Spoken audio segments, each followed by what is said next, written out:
ভেবেছিলাম আজকে আর কোনো কিছু রান্না করব না, যেহেতু আজকে সকাল থেকে একটু আরাম করতেছি, সারাদিন একটু আরামই করব। কিন্তু আরাম আর কোথায় করতে পারলাম বলেন। হ্যালো এভরিওয়ান, আসসালামু আলাইকুম। সবাই কেমন আছেন? আশা করছি সবাই আল্লাহর রহমতে ভালো আছেন। আলহামদুলিল্লাহ, আমরাও ভালো আছি।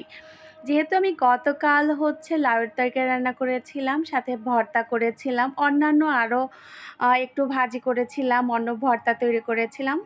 তো ভাবলাম আজকের কোনো কিছু রান্না করব না, সেটা দিয়েই চালিয়ে দিব। কিন্তু ঘরের ভিতর ছেলে মেয়ে থাকলে যে একটা অবস্থা হয় আর কি। হঠাৎ করে আমার ছেলে বলতেছে, তুমি কুরবানির ঈদের দিন যেভাবে রান্নাটা করেছো সেভাবেই গরুর মাংস রান্না করো, আমার অনেক বেশি খেতে ইচ্ছে করছে। আসলে আমার ঘরে গরুর মাংস বলেন, মুরগির মাংস বলেন, মাংস বলতেই সবাই পাগল। হ্যাঁ, আমিও পাগল। এখন একটু কম খাওয়ার চেষ্টা করতেছি, কিন্তু সামনে পড়লে লোভটা আর সামলাতে পারি না।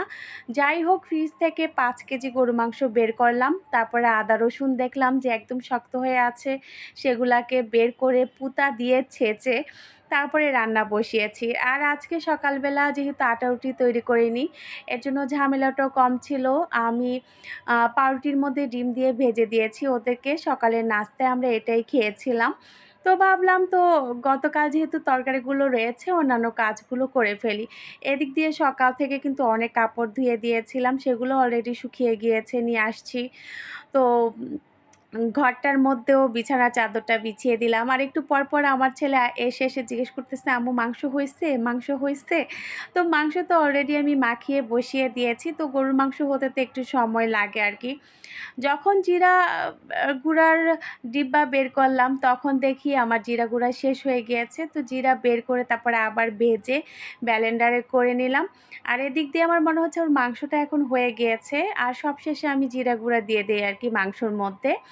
তো জিরা গুঁড়াটা দিলে আমার মনে হয় মাংসের টেস্টটা অনেক মানে ভালো লাগে আর কি খেতে। এদিক দিয়ে আমার মেয়েকে বলতেছিলাম, ছুঁচার মতো প্লেট নিয়ে দাঁড়িয়ে আছো, এর জন্য চেহারাটাকে এরকম করেছে। যাই হোক, মাংসটা আজকে কিন্তু অনেক বেশি মজার হয়েছিল। কালারটা দেখেই অবশ্যই বুঝতে পারছেন।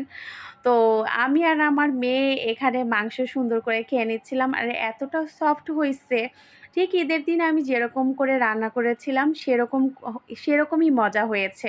আর আমি মাংস রান্নার ক্ষেত্রে সেরকম অত একটা মশলা ব্যবহার করি না। খুব সিম্পল মশলা দিয়ে আমি গরুর মাংসটা রান্না করি। আর কুরবানির মাংস কিন্তু এমনিতেই অনেক বেশি মজার হয়। এই তো সবশেষে সবাই মিলে একসাথে এখানে খেতে বসেছি। আর খাওয়া-দাওয়া শেষ করে ভাবলাম হাসব্যান্ডের জন্য একটু লেবু শরবত করে রাখি। উনি আসলে খুব খুশি হয়ে যাবে। তা আজকের মতো বিদায় নিচ্ছি। আল্লাহ হাফেজ।